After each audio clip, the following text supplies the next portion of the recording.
Good evening, everybody. Jake Schofield here with Schofield Welding. We are glad you're here with us, and we appreciate you being here with us. Guys, Money Monday. It has been so long since I've actually done a Money Monday, and mostly for the reason that we have been just freaking hustling. We are refusing to let this thing beat us down. We're refusing to let it, kind of control our destiny and our future. We're just not letting it happen. Now, that being said, oil field crashed.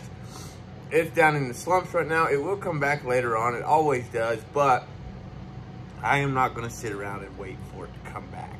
All right. So that being said, we've been just flat on the phone, hustling, figuring out the next move. What's the next thing?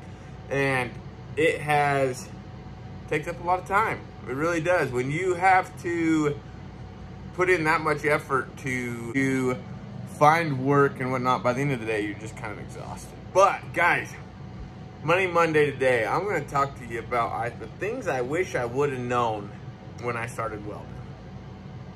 Number one, you can make the same money you make pipelining or fabricating out in the oil and gas industry. A lot of people think, and I will admit personally, myself, I felt like the biggest money I could make was oil and gas. And it's not the only money you can make. Okay, it's good money, it's great money, it takes care of your family. You're gone a lot. Now, if you like to travel and you like to do things like that, or you like to pipeline and just live that lifestyle, my word, I wouldn't trade it for anything. That was the greatest, most character building time, is when I chased pipelines and flow lines. I make it sound like it was like years ago. It was like a month and a half ago. But came home and just started hustling, started talking to people, started trying to find work. And I'm not gonna lie to you, it has been freaking fantastic. We have found work. We have found, we've been busy since we've gotten home. Okay, so a lot of the things that we've done is, as soon as we got laid off, we went and built a welding bed. So for 2 weeks, I sat up in Laramie and built a welding bed. It was great. It was fun. We got a lot of video on it, which it is coming. I'm sorry. I love you guys, but the computer is absolutely full, and they won't even let me download any more images. So I got to take care of that before I can keep going on it. Liza's going to take care of that tomorrow. But got done with that. We just started hustling, okay? We just started freaking working, trying to find the work, trying to figure out where it was at, figuring out who we needed to talk to, figuring out how to present ourselves to the situation.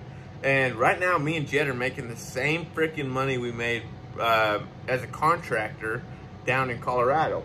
It's been awesome, and we've been home. Right now, we're staying in the hotel just because it is 2 hours to the house.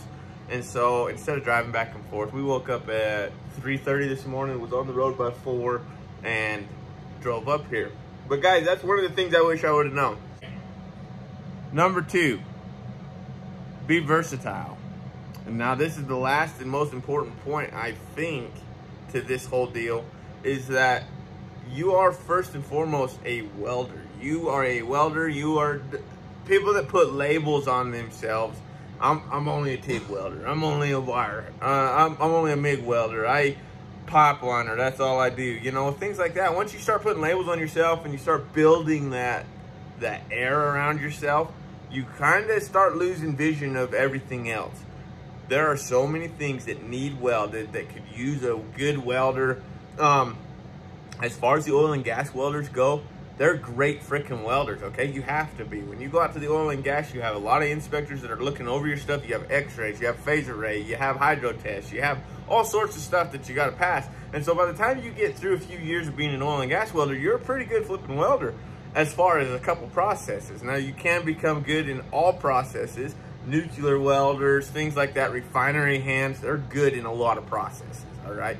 They have to be, because it's the same thing. Inspection, phase array, x-ray, hydros, anything they need, they take it, and your weld needs to pass that.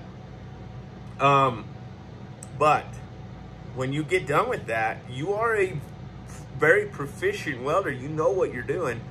Why not, instead of label yourself, go out and just find the work? Right now, where it's in a lull and everything's kind of, it's kind of at the bottom of it right now. Hopefully it starts crawling back out here shortly, but they say it's going to take about a year. Hopefully you guys are not labeling yourself. Hopefully you guys are just, hey, I'm a welder. I got a truck. I need to keep this thing running. I can provide for my family. I can provide for myself because I am a welder. I can weld it. Whatever you need done, I can fabricate it. I can build it. If you draw it, I can build it. Whatever you need. So, guys, that's Money Monday for today. We love you guys. We hope the best for you. We want the best for you. That's why I get on here and tell you guys stuff like this. I'm going to get better about my Money Mondays. It's been a long time since I've done one, but I'm going to start back up with my Money Mondays and getting those up on the Mondays, all right? We love you guys. It's one of the greatest days of the week because it is the first day that we can keep making money, all right? It's a great day. We love you guys. Be blessed. We'll talk to you later. See you.